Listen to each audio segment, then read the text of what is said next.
Olá, estamos aqui mais uma vez estudando a Palavra de Deus, a Bíblia. E hoje veremos o capítulo 14 do livro de 2 Reis. Vamos aos pontos de destaque para a leitura de hoje. O primeiro deles, depois de um capítulo destinado aos reis de Israel, retomamos a história dos reis de Judá. E aí, esse livro de 1º e 2º Reis, ele é assim, ele vai seguindo uma ordem cronológica dos reis. Então, quando o rei de Judá é primeiro, é falado dele. Depois, se esse rei de Judá ainda está vivo e muda o reinado de Israel, ele passa a falar de Israel e assim sucessivamente, conforme os reis, na sequência do tempo, eles vão se sucedendo. E aqui volta ao reinado de Judá a partir da morte de Joás, que vimos no capítulo 12.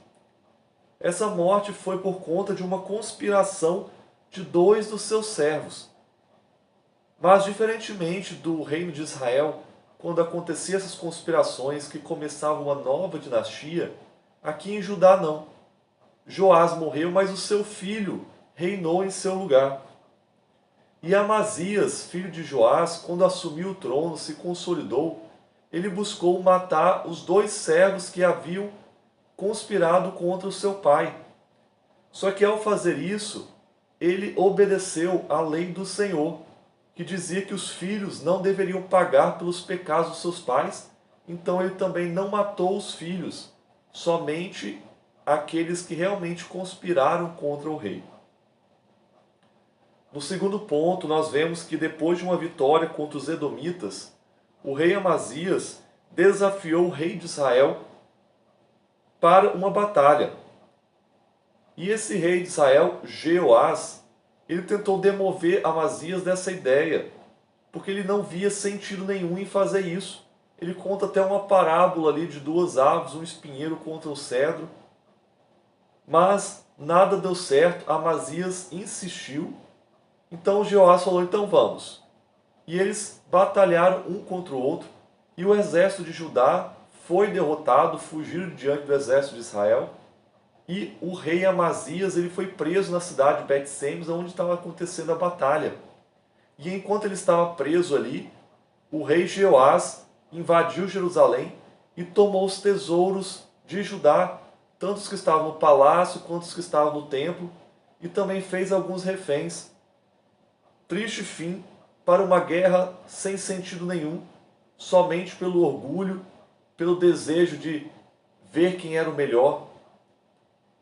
No terceiro e último ponto, nós vemos que os versos de 23 a 29 vão contar a história de um segundo Jeroboão na linhagem dos reis de Israel. Esse filho de Jeoás, apesar de também ter feito o que era mal aos olhos do Senhor, Deus teve compaixão do seu povo, pois eles eram muito afligidos pelos seus inimigos. Então profetizou por intermédio de Jonas, isso mesmo, aquele mesmo Jonas do livro que escreveu ali do peixe.